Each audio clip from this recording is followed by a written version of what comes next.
নমস্কার বন্ধুরা, welcome to এসটিউনিক sports. তো সকলকে আরও একবার ধন্যবাদ, যেভাবে সারা দিন ধরে জন্মদিনের শুভেচ্ছা বার্তা তোমরা পাঠিয়েছো। চেষ্টা করব আগামী দিনগুলোতে আরও ভালো কাজ করার। ভুল ত্রুটি হলে অবশ্যই তোমরা বলো, চেষ্টা করব সেগুলোকে শুধরে নেবার।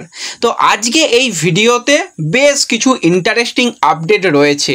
লাল হলুদ সমর্থকরা যদি আরও একবার ব্রাইটকে কলকাতায় দেখতে পায়, ব্রাইটের সেই পায়ের জাদু দেখতে পায়, কে না বা দেখবে সেই খেলা। তো সেই ব্রাইট কিন্তু কলকাতায় ফিরলো, সে কিন্তু এবার খেলবে কলকাতাতেই। তাকে নিয়ে বড় আপডেট শেয়ার করার সঙ্গে সঙ্গে বিদেশিদের নিয়ে আলোচনা রয়েছে। তার সাথে সাথে টেকচাম অভিষেক সিংকে নিয়ে বেরিয়ে আসা সবথেকে গুরুত্বপূর্ণ আজকের দিনের আপডেট তোমাদের সঙ্গে শেয়ার করে নেব এই ভিডিওতে। তাই ভিডিও শুরু করার আগে একটাই রিকোয়েস্ট, চ্যানেলে যারা প্রথমবারের জন্য এসেছো মনে করে চ্যানেলটাকে সাবস্ক্রাইব করে নিও। দেখি কত তাড়াতাড়ি তোমরা 50,000 ফ্যামিলি মেম্বার কমপ্লিট করতে পারো। চ্যানেল সাবস্ক্রাইব করে নিও। টেলিগ্রামে এখনও অনেকে জয়েন হওনি, ডেসক্রিপশন বক্সের লিঙ্ক এবং ফার্স্ট কমেন্টে আমি লিঙ্ক দিয়ে দেবো, সেখান থেকে কিন্তু টেলিগ্রামে জয়েন হতে কেউ ভুলো না। তো প্রথমেই যদি আমরা কথা বলি একটু টেকচাম অভিষেক সিংকে নিয়ে, তাকে নিয়ে এই বছরে সামার ট্রান্সফার উইন্ডোতে সবথেকে বেশি চর্চা হচ্ছে। কারণ আমরা লাস্ট সিজনেও দেখেছিলাম যে আনোয়ার আলী, তাকে বিতর্কিতভাবে একটা ঘটনা ঘটলো, সেখান থেকে ইস্টবেঙ্গলে এলো। তার পরবর্তী সময় আপুইয়াকে নিয়ে ট্রান্সফার মার্কেটে অনেক রকম কথাবার্তা, তারপর সে কিন্তু মোহনবাগানে গেল। এই বছরে কিন্তু সেই রকমভাবেই হট টার্গেট হয়েছে টেকচাম অভিষেক সিং। তো এই টেকচাম অভিষেক সিংয়ের যদি আমরা কথা বলি, মাত্র 20 বছর বয়স, সে অনূর্ধ্ব 23 দলে সুযোগ পাচ্ছে, সিনিয়র দলে সুযোগ পাচ্ছে। পাঞ্জাব এফসির হয়ে ধারাবাহিক সে ভালো পারফরমেন্স করেছে এবং নজরকাড়া পারফরমেন্স। দুটো সাইড ব্যাকে খেলতে পারে, উইং ব্যাক হিসাবে অপারেট করতে পারে, স্পিড রয়েছে এবং তার পরিশ্রমী একটা মনোভাব কিন্তু আমরা দেখতে পাচ্ছি। এবার এখনও একটা সিজন পাঞ্জাব এফসির সঙ্গে কিন্তু টেকচাম অভিষেক সিং কন্ট্রাক্টেড রয়েছে। এবার আসল গল্পগুলো কি একটুখানি তোমাদের সঙ্গে ক্লিয়ার করে বলি। প্রথম ইস্টবেঙ্গল কিন্তু এই টেকচাম অভিষেক সিংকে প্রথম থেকে চাইছিল যে আমাদের এই টেকচাম অভিষেক সিংকে লাগবে এবং তাকে আমরা চাই। তো সেক্ষেত্রে তারা কিন্তু একটা ইনিশিয়ালভাবে অফার তাকে বলে এবং তার ক্লাবকেও কিন্তু একটা অফার বলে। এবং অভিষেকের জন্য কিন্তু সর্বোচ্চ স্যালারি মানে আনোয়ারের থেকে বেশি স্যালারি সেটা কিন্তু নয়। অভিষেককে আরও যে সমস্ত ক্লাবগুলো স্যালারি অফার করেছিল, তাদের মধ্যে সর্বোচ্চ ইস্টবেঙ্গল স্যালারি অফার করেছে টেকচাম অভিষেক সিংকে এবং পাঞ্জাবকে একটা যথার্থ ট্রান্সফার ফি দিয়েছে। তার পরবর্তী সময় রেসে আসে মোহনবাগান সুপার জায়েন্ট।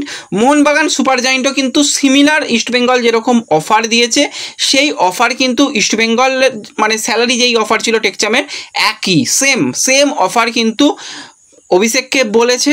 এবং সঙ্গে মোহনবাগান সুপার জায়েন্ট কী করেছে, পাঞ্জাব এফসিকে কিন্তু ট্রান্সফার ফি ইস্টবেঙ্গলের তুলনায় বা অন্যান্য ক্লাবদের তুলনায় কিন্তু অনেকটা বেশি মোহনবাগান সুপার জায়েন্ট অফার করেছে। এবার দুটো ক্লাবই কিন্তু অভিষেকের জন্য যে পার্সোনাল টার্ম, দুটো ক্লাবই এগ্রি করে রেখেছে, কারণ তাদের দুজনের স্যালারি সিমিলার স্যালারি।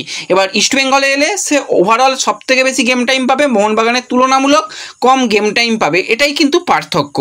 এবং এই ব্যাপারে কিন্তু তারপরে পাঞ্জাব তারা রেসে নামে এবং পাঞ্জাব তারা কোনো ট্রান্সফার ফিতেই খুশি নয়। তারা তাদের গোঁ ধরে রয়েছে যে আমাদের এরকম 2 কোটি, 2.5 কোটি, 3 কোটি টাকা ট্রান্সফার ফি রাখবে, সেই ট্রান্সফার ফি দিলে তবেই আমরা ছাড়বো, তা না হলে আমরা আমাদের প্লেয়ারকে ছাড়বো না। এমনকি পাঞ্জাব তাদের এই প্লেয়ারকে ধরে রাখারও চেষ্টা চালাচ্ছে। তারাও কিন্তু অভিষেকের সঙ্গে বেশ ভালো রকমভাবে কথাবার্তা বলছে যে যাতে তার সঙ্গে দীর্ঘমেয়াদী চুক্তি করে নেওয়া যায়।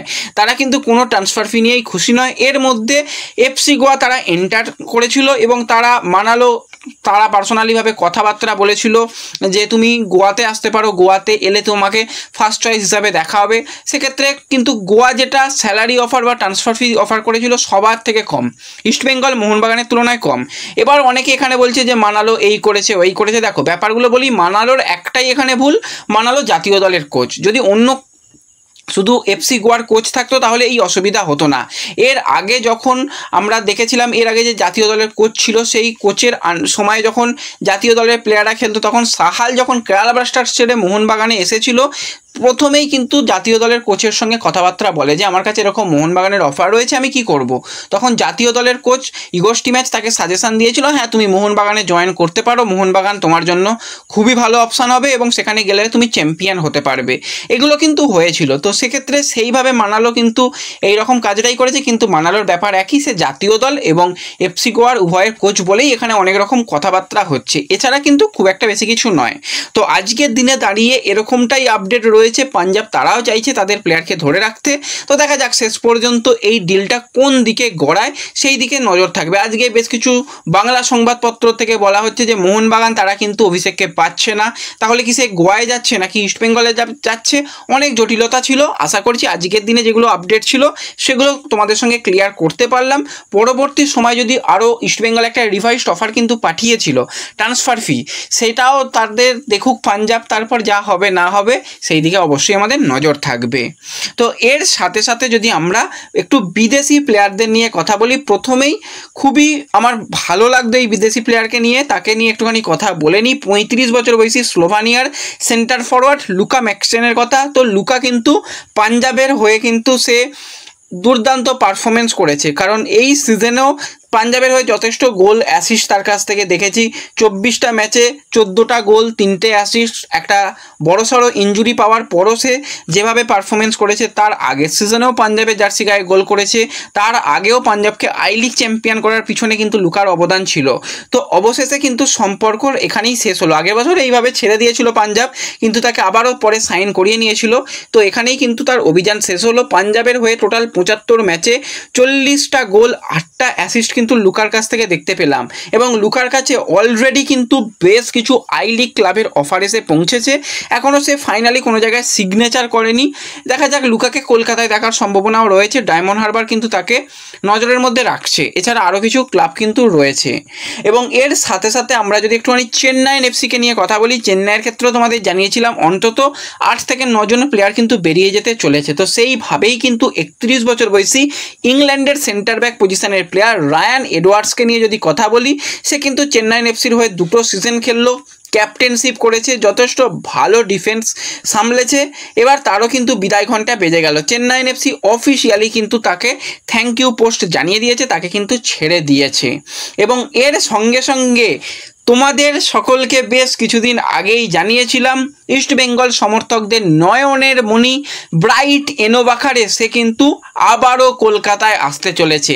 এবার কিন্তু লাল হলুদ জার্সি নয়, এবার কিন্তু সে ডায়মন্ড হারবার এফসির জার্সি পরে নামতে পারে, কারণ তার সাথে ডায়মন্ড হারবার বেশ অ্যাডভান্স লেভেলে কথাবার্তা চালাচ্ছিল এবং তার কিছু মেডিকেল টেস্ট বাকি ছিল, তোমাদের জানিয়েছিলাম। সেই মেডিকেল সার্টিফিকেট সমস্ত কিছু এসে যাওয়ার পর অফিসিয়ালি সিগনেচার কমপ্লিট করে নিয়েছে ডায়মন্ড হারবার এফসি, এরকমটাই আপডেট রয়েছে। যদিও এখনও পর্যন্ত ঘোষণা হওয়াটা বাকি রয়েছে, সরকারি ঘোষণা হওয়াটা বাকি রয়েছে, সেটাও হয়তো হয়ে যাবে। তো এই নাইজেরিয়ান ফরওয়ার্ডকে কিন্তু এবার আমরা ডায়মন্ড হারবারের হয়ে আই লিগ খেলতে দেখব এবং আই লিগের জন্য প্রথম বিদেশি প্লেয়ারকে ডায়মন্ড হারবার সাইন করিয়ে নিল, সেটা ব্রাইট এনোবাখারে। এবং অবশ্যই কলকাতাতে ব্রাইট আসছে, ব্রাইটের খেলা তো দেখার জন্য ইস্টবেঙ্গল সমর্থকেরা মুখিয়ে থাকবে এবং অনেকেই হয়তো ব্রাইটের খেলা দেখতেও যাবে। তোমরা কতটা খুশি হয়েছো ব্রাইটকে আরও একবার কলকাতায় দেখা যাবে এবং ডায়মন্ড হারবারে দেখা যাবে, অবশ্যই কমেন্টে জানিও। আর ভিডিও ভালো লাগলে লাইক শেয়ার করে দিও। দেখা হবে পরবর্তী ভিডিওতে। ধন্যবাদ।